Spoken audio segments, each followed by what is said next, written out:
So thanks for coming to this talk. I think you may have, if you are at the University of Amsterdam or Armid, you probably have seen this talk because I gave it recently in these places. Otherwise, I have been updating these slides since 2017. I started with a very small presentation, and now it's kind of an overview of fairness and transparency in ranking. Um, so the contents of what I'm going to say is first a little bit about why do I think that algorithms can discriminate, which is something that I think we haven't touched yet, and then some criteria for algorithmic fairness in information retrieval, then something about how to measure fairness in rankings and how to create fair rankings if we have time. Otherwise, I will just jump straight to repeat some things about transparency in ranking. But I think Martin's talk in the morning already gave a lot of about that. Actually, we have been touching on many of these issues during the day. I have been enjoying the presentations a lot. So let's talk about discrimination, right? So the genetic discrimination, I taking here from this book by Kasper Lippert Rasmussen. Genetic discrimination is simply treating someone differently from another, right? So, and there is an agent, right? So X, which is this person who is discriminating, discriminates against someone Y in relation to zeta if Y has certain property that zeta doesn't have, and X treats Y worse than he will treat zeta, and it's because of this property that there is discrimination. And this discrimination in principle, it's not wrong per se. If you are interviewing candidates for a job, what you're trying to do is to discriminate. So you're trying to treat your candidates differently based on certain property, which is in this case being fit for the job. So there is nothing inherently wrong with this operation of discriminating, right? Now, it's merely a disadvantageous treatment that is different from a person, right? Now, group discrimination is a form of discrimination where this property that causes the difference in the treatment is being a member of a socially salient group. This, again, according to this definition from the book Born Free and Equal. And what's a socially salient group? Is a characteristic of a person that is very visible and that affects very much the way in which this person relates to others, and particularly relationships of power, right? But in principle, socially salient is just a characteristic that is very obvious about a person. Can be skin color, can be gender, can be nationality, whatever, right? Language, accent, anything, right? And group discrimination will be that X discriminates Y in relation to zeta because of a socially salient property that one of them has.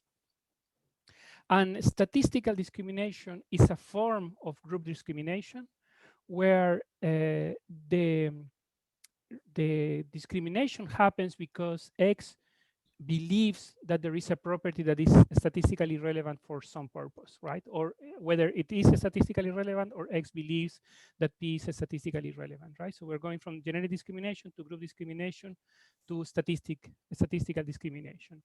And the typical example of a statistical discrimination is, for instance, if a hiring manager decides not to hire a highly qualified woman because the interviewee believes that women have a higher probability of taking parental leave, then this is a statistical discrimination. If in turn this highly qualified woman says, I intend to take parental leave, then this is not a statistical discrimination because it's not based on a statistical belief.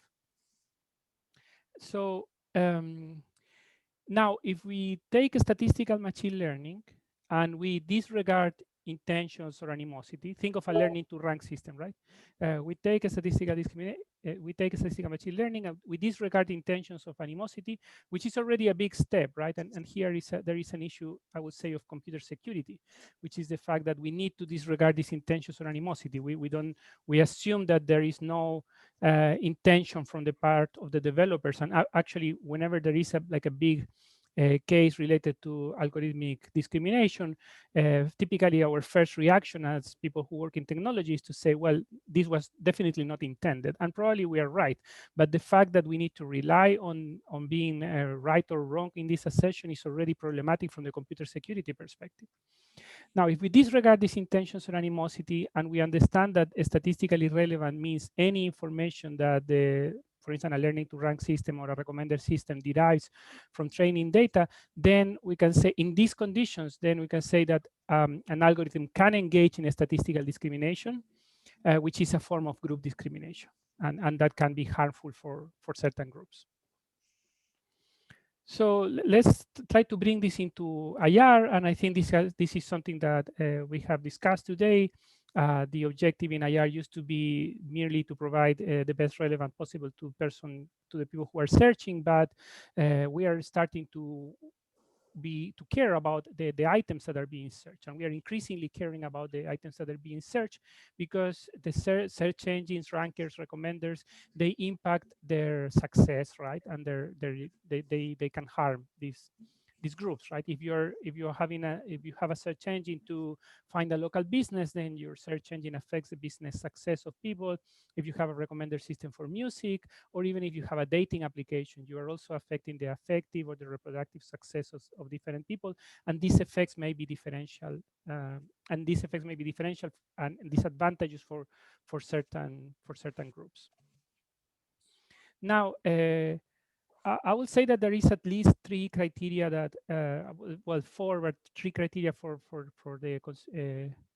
the producers of the content or for the items that are being searched, that should be fulfilled if we think of fair ranking, right? So there should be, first, there are, as it happens in data mining, systems that want to be algorithmically fair, they usually take as input a definition of certain protected groups. And these are groups that either the Constitution or a Human Rights Declaration or the Charter of the European Union or some really important, like say, body says, or like a normative body says that these are groups that cannot be treated differently from other groups, right? And it say, okay, race, gender, nationality, sexual orientation, there are many things, property status, many of these kinds. And typically a system that wants to be algorithmically fair, or the developer of a system wants the system to be algorithmically fair, will take those inputs as protected groups. And what we want is a sufficient presence of elements of the protected group, right? And this prevents economic or distributional allocative harms to that group. Secondly, you will like to have a consistent treatment of elements of both groups, right? That will be that if to prevent individual discrimination, in the sense that items that are similar should be similarly ranked. And third, like a proper representation of protected group that prevents representational harms. And this is something I will speak a little bit more in a couple of slides. Now, there are other additional conditions that you can think of algorithmic fairness in an IR system, and one of those could be, for instance, and this has been, I mean, Richard has a paper about this. This already three years old, which is there is. You will want to have an equal level of satisfaction across searcher groups, right? And what happens is that intents are as typically intents have some dependencies with the group to which you belong to, right? And maybe the search engine is serving some intents better than others, right? And this again prevents allocative harms or economic harms to the users of your system. You want to give all of them the same utility, and particularly you don't want utility to depend on being a member of a protected group. Now, representational harms are perhaps some of the most obvious ones, but the ones that people in computing have dealt less with, because they are more difficult to computationally model, I think. So representational harms happen when a system reinforces subordination along the lines of identity, right? And this is the definition of Kate Crawford. And there is an entire book about how Google search results were highly sexualized for certain queries, right? Like black women or black girl is the kind of query that around 2013 used to yield very highly sexualized results in comparison to other queries such as white women, right? There is a book by Safiya Noble called Algorithms of Oppression that speaks precisely about this topic, about these representational harms. Suggestions can also reinforce biases or stereotypes, and they can also be harmful for certain groups, and they are harmful in a representational way, right? They create a representational harm for those groups. So for instance, these are some examples from the paper by Oltanu and others in CSCW 2020, where they say, well, there are queries like a little girl in miniskirt, or Alexandria Ocasio-Cortez in a swimsuit, and so on, right? And they point to adult material, they spread misinformation, they reinforce biases or a stereotype, and there are other things like harmful speech or adult content that can be surfaced by these search suggestions, right, or auto-completion. They can be problematic, and they are one of the ways in which representational harms happen, right? Actually, if you go and search for any query of the type nationality R something, you in some cases like Google search in the US, they may show you no suggestions for queries of the form nationality R. In other countries, it depends on the language in which you do it. Sometimes in German Google, if you search in German or in English, you may have different completions for the same query, and they can be pretty interesting. But in what happens is that they look heavily editorialized, right? They have been reviewed by humans, and none of those queries has not been for popular queries of the form nationality R. It's very unlikely that you have there a query that has not been examined, a suggestion that has not been examined by an editor. Now, regarding this, as I said, one of the conditions that I think a fair IR system should have is this a sufficient presence of members of a protected group, right? And now let's consider these examples, and in these examples, we're going to think of protected groups by gender, right? And here you have, for instance, in the case of an economist, if you issue this query, like I want to find an economist in a recruitment platform such as Xing, this is what you were observing a few years ago, right? So the first result is a woman, but results number 2 to 10 are men. And so if you look at the top 10, are the top 10, 90% of those are men. But if you go deeper down the list, then actually it's more like 70% or 73% of the top 40 that are men. If you look for other queries such as market analysts, you will find the opposite, that you have in the top 10, 80% are women, but in the top 40, actually about 57% are women, and so on, right? So there are a couple of observations here. So one is that in general, first, these are chosen queries, right? For many queries, I would say there is a good balance, and I will show you more recent examples and to illustrate that. And second, that when there is some imbalance, it's something that tends to happen is that imbalance is reinforced by a search engine, by a ranker, or by a suggestion system, in general by an algorithmic system, right? So this it tends to happen repeatedly, that there is some imbalance, and for instance a different base rate of some risk in two different populations, and when you put a risk predictor on top of that, or a risk assessment tool, then it will tend to exaggerate the gap in the risk between these two groups, right? Or here it's true that there are more men than women, or women than men in this platform for these professions, but if you look at the top 10, that difference is exaggerated. So another important point that I wanted to talk about today is about what are your different goals when you're trying to create a fair ranking system, right? And particularly in this definition of a fair ranking that is a non-discriminatory system. So suppose you want to make sure that you have a sufficient presence of members of a protected group, and you want to be fair in this sense, right? So I would say that typically there are two different goals that you may have in mind, and the two are substantially different. So the first one is that you have, for some reason, your retrieval system is giving a lower ranking or lower exposure or lower retrievability to a certain set of items that actually has higher utility than the items that you are showing, right?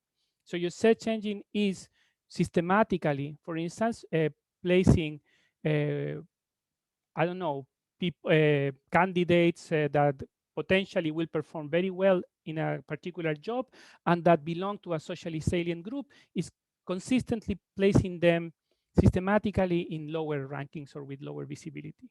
Then your goal will be to reduce discrimination. And this will be what anyone will call discrimination. Like, for instance, if you are examining a hiring platform or a hiring company, they engage in discrimination when they turn away a better qualified candidate than the one that they hire, and they turn away that candidate because of that candidate being a member of a socially salient group. So they harm everyone. They harm the candidate. They harm you who have hired them to scout some talent and so on, right? So they reducing discrimination when you have this lower, higher utility and lower ranking, and you fix it, and then everybody's happy. But that's not always what you want to do. Sometimes you want to do something else. Sometimes you have no evidence that that group that is being exposed, that is giving less exposure or that is giving a lower ranking, you have no evidence that that group has higher utility. Actually, you may have even evidence on the contrary, right?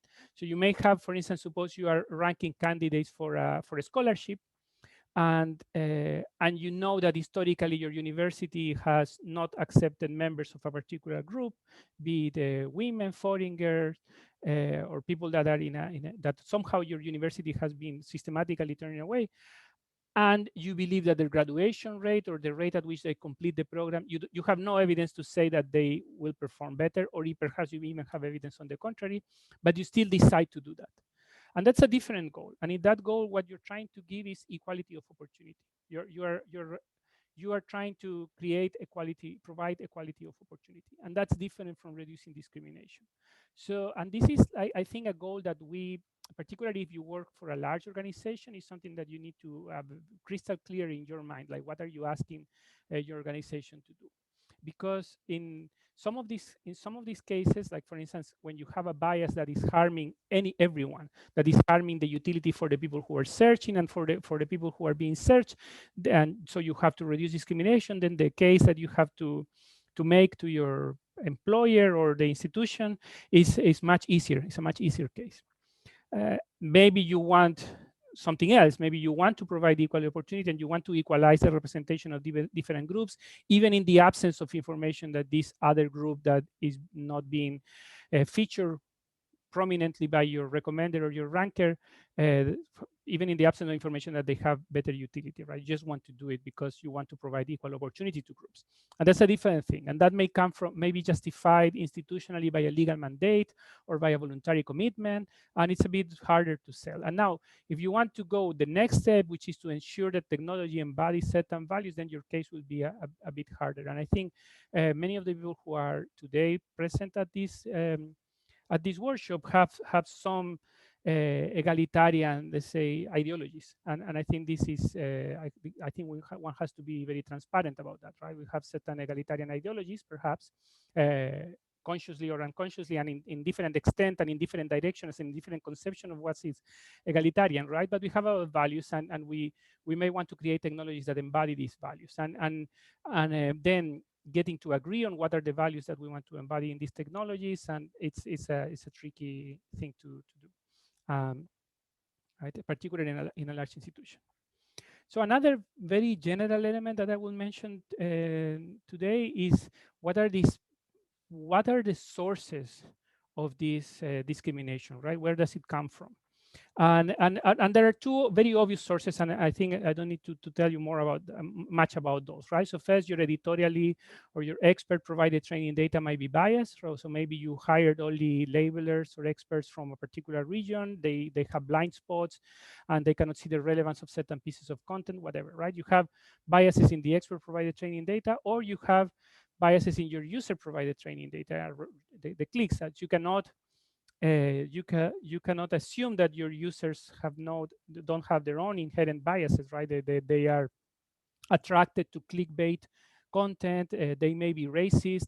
They may be even harming their own chances, right? So they may be even, for instance, if you have a job search engine, if you have a certain category of users who have been historically marginalized, they may not be clicking on jobs on ads for high paying jobs because they may believe that they don't have a chance to get into those jobs or to have access to those things, right? So your users may be biased against themselves.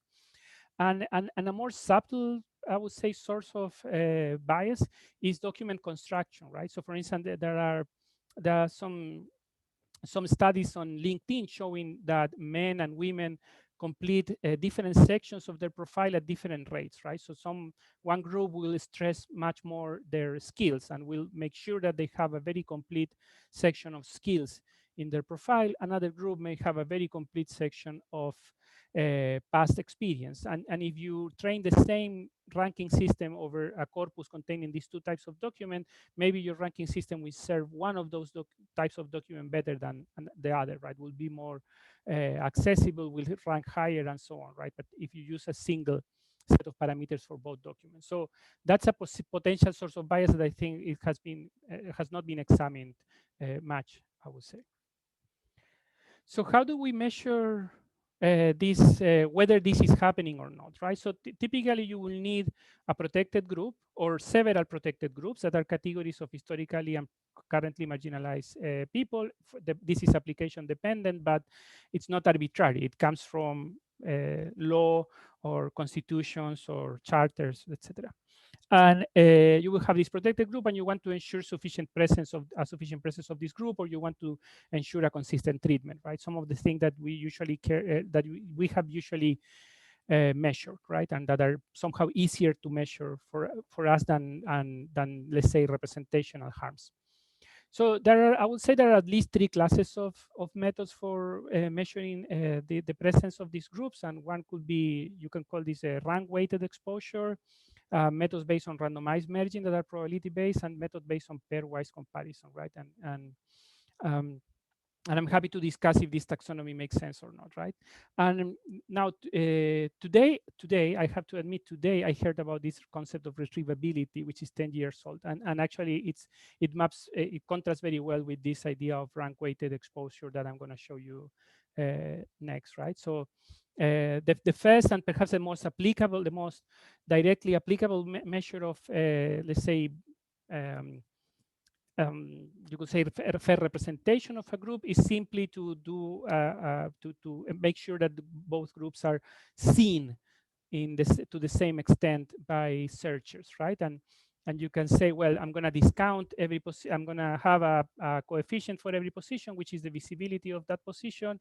And I want that a fair ranking will be, for instance, a ranking in which the expected visibility of a person in one group is equal to the expected visibility of people in one group is similar to the expected visibility, the expected visibility of a person in another group, right?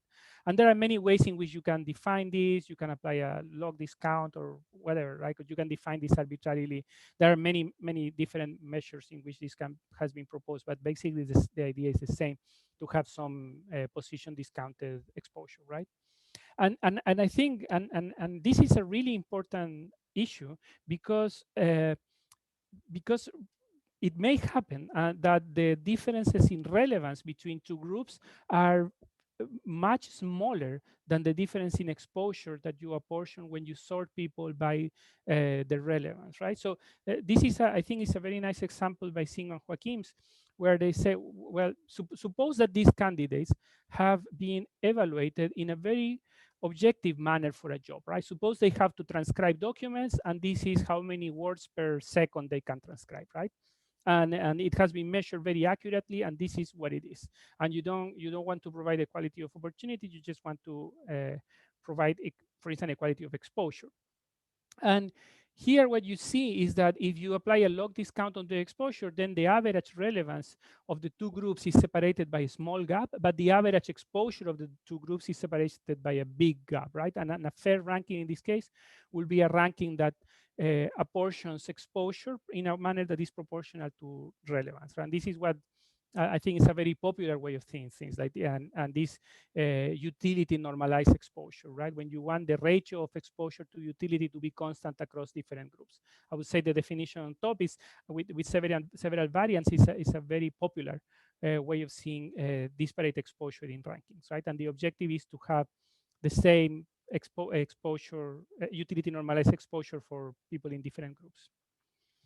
Now, if this doesn't need to hold for a single query and a single ranked list. It can hold also for it can hold also on average when you examine many queries, right? And this is what they call amortized fairness in this paper by Asha Viega from 2018, where she and collaborators, they say, well, you should receive an exposure proportional to your utility, but forget about trying to do that in each query. Instead, keep track of how much exposure you have given to different groups. And every once in a while, if you see this deviating from your objectives too much, then apportion more exposure to the group that has been exposed the less, that have been shown the least. And there are many other variants of similar ideas. So another way of measuring fairness in ranking is more based on deviations from an ideal process of randomized merging.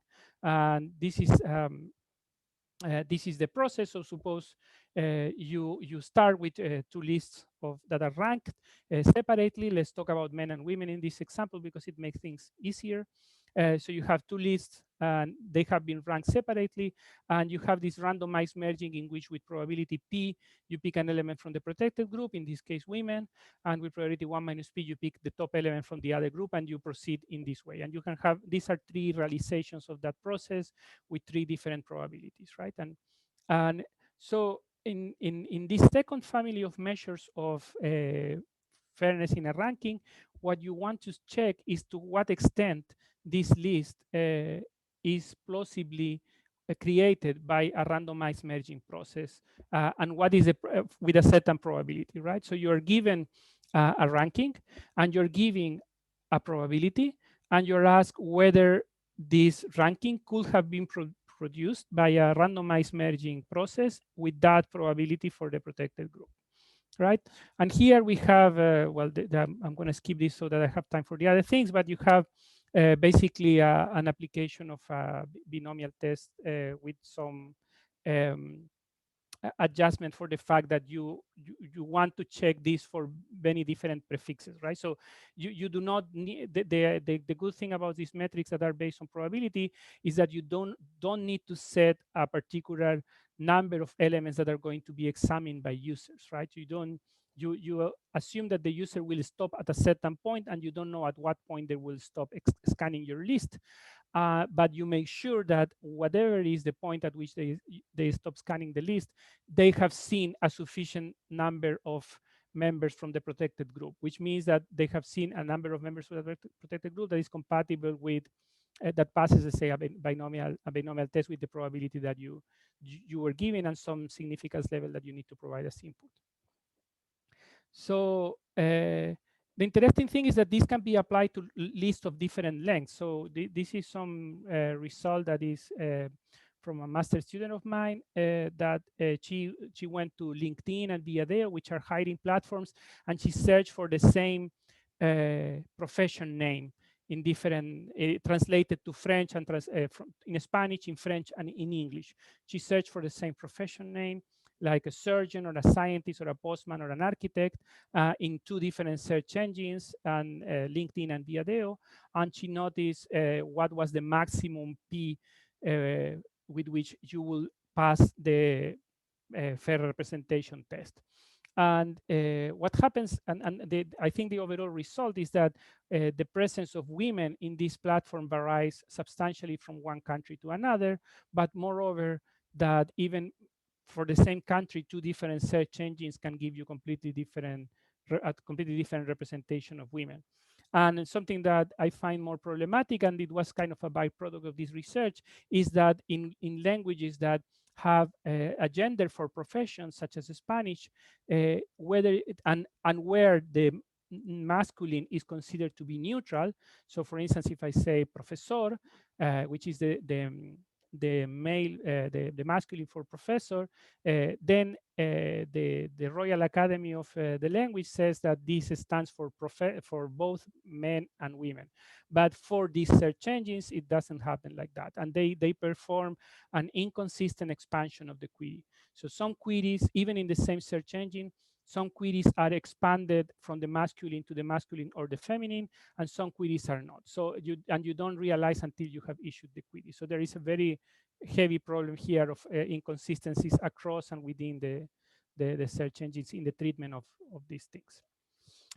So there are also measures on fairness in ranking, and I think one of the really interesting one, and very, I would say, very intuitive, is this idea of cross AUC, right? So there is an interpretation of the area under the ROC curve, which is that the AUC is basically the probability that a relevant item is ranked above an irrelevant item, right? So this is an interpretation of AUC. And the idea of cross AUC is that you measure what is the probability that a relevant item from one group is ranked above an irrelevant item from the other group. The larger this number, the better the ranking. But also you want to make sure that the probability that you rank uh, a relevant member from one group above an irrelevant member of another group is similar to the probability when these groups are swapped.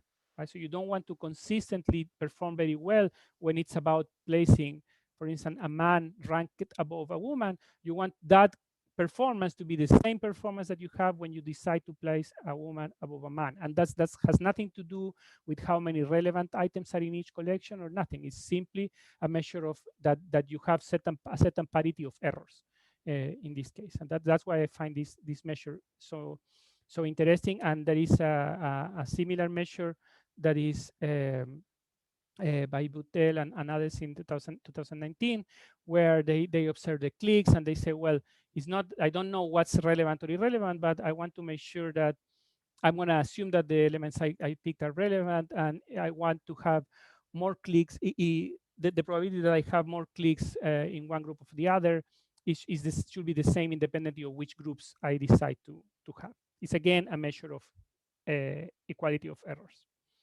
So I'm going to jump to the transparency part.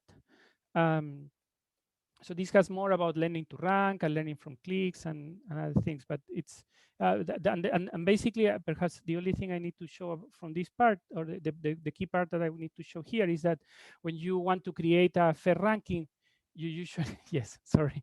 So maybe the only slide I'm going to show from this part before going to the transparency part is that you have as in data mining, you also have three opportunities to correct these rankings, right? Maybe there are more, right? But either you change your training data, and the typical change you will make will be typical things you will do to training data will be either to equalize the labels in the training data somehow, or balance the labels in some way, or reweight the different examples in your training data, or sometimes you want to represent your training data in a way that doesn't allow downstream applications to separate people from the protected group from another, right? You may want to change to project your data into a space in which differences between the two groups are not significant, right? So this would be one of many possible things that you can do with your training data.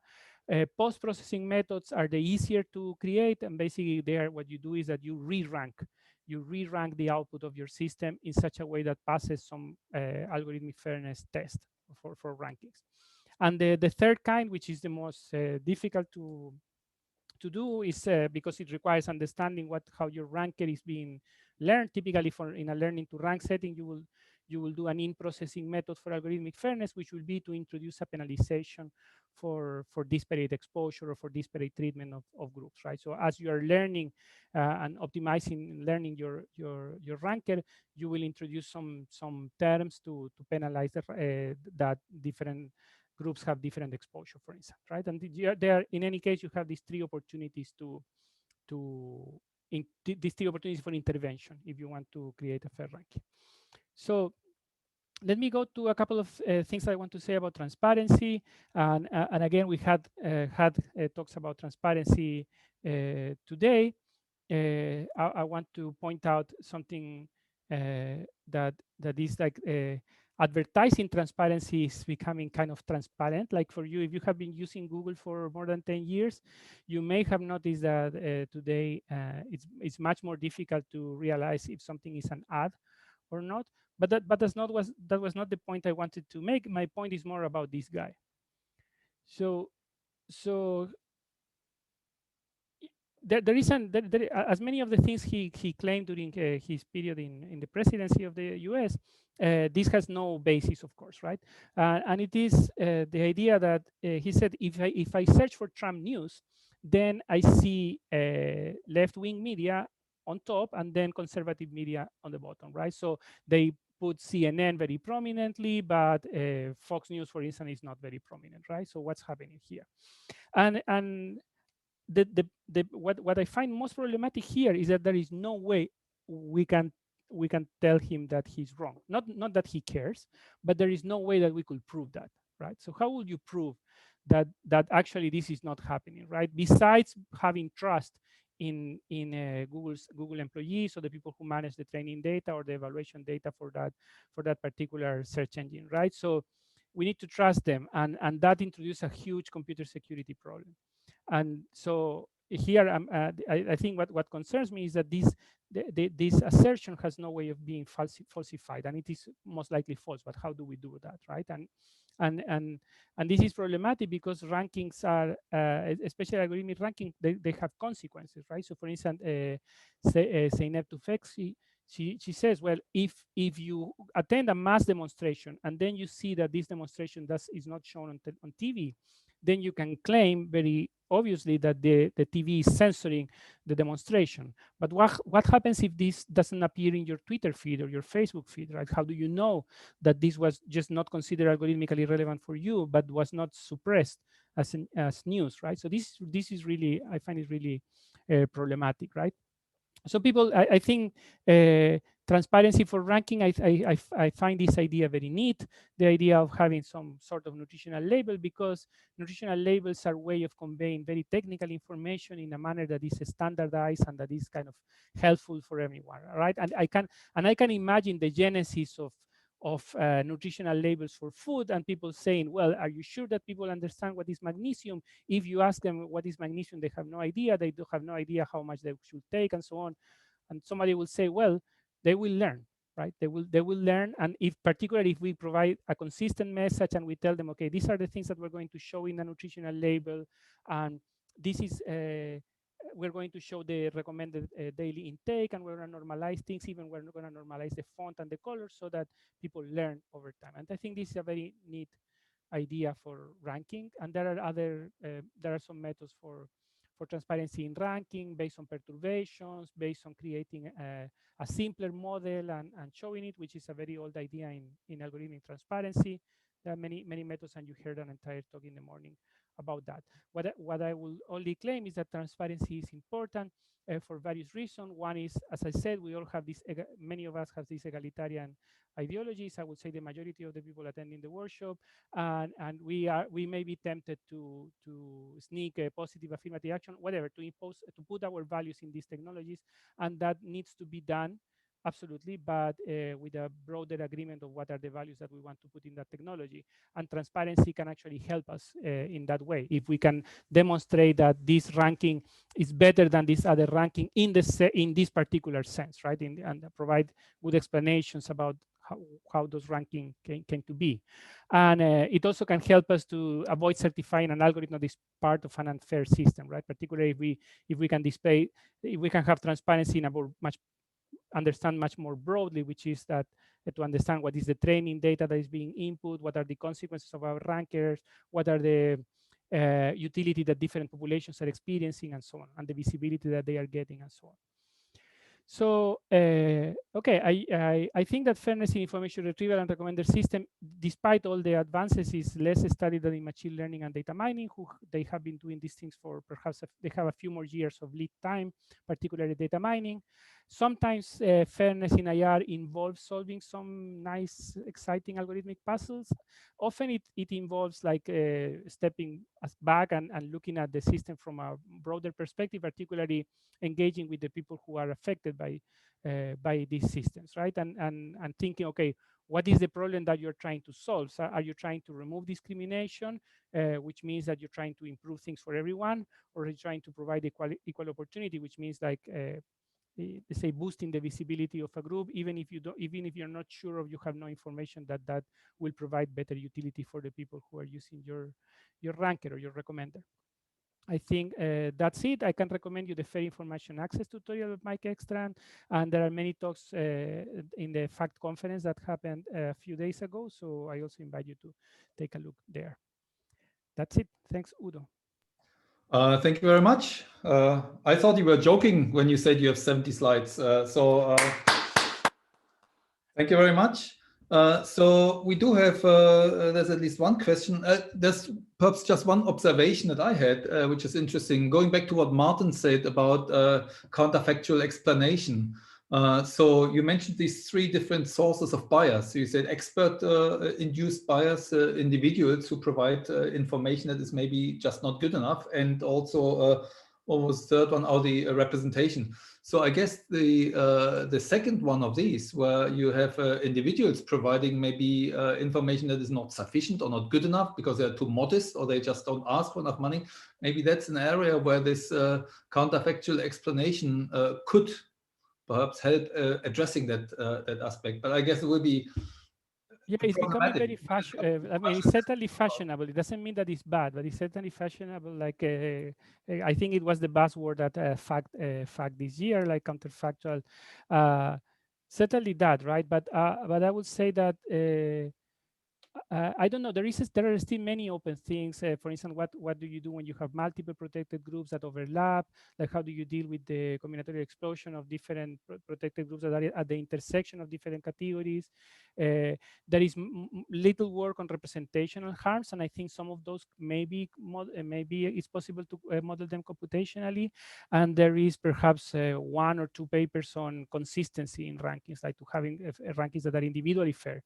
So I would say those are my three examples, but I think there is a lot to do. So now over to the questions that we have. So Jiao Wang, you can probably see the questions, right? Yeah, this is what the one I was answering, right? So the best technical approach to reduce discrimination in ranking or Yeah. reflexive direction, So right? that's done. So Sean McAvaney had a question. Question of fairness in TV production is very interesting. Netflix has benefited benefited massively from a great recommendation engine. On the other hand, BBC iPlayer has very much constrained recommendations, as the editorial charters means that they cannot rely on recommendations to provide fair results. Yeah, so this is a game that you cannot win, right? So Facebook had at some point they said, well, we are going to introduce an editorial team to curate the news feed, right? So and they are going to look at news items that have a great deal of exposure, and editorially they are going to curate them in a way to create like a medium. And they were really criticized for it, and they had to kind of backtrack and say, no, okay, now we remove the editorial team, and we have a purely algorithmic ranking that is fair because its objective is based only on ranking. And I would say, no, it's still unfair, right? It's the fact that you have or don't have an editorial team, or have or don't have a recommendation, or use this algorithm or this other, is not going to change the fact that the diversity that you observe, or the presence of members from marginalized, or in this case production from marginalized groups or marginalized language, is not being surfaced. So it's not that humans are the solution to this problem either. This is what I say.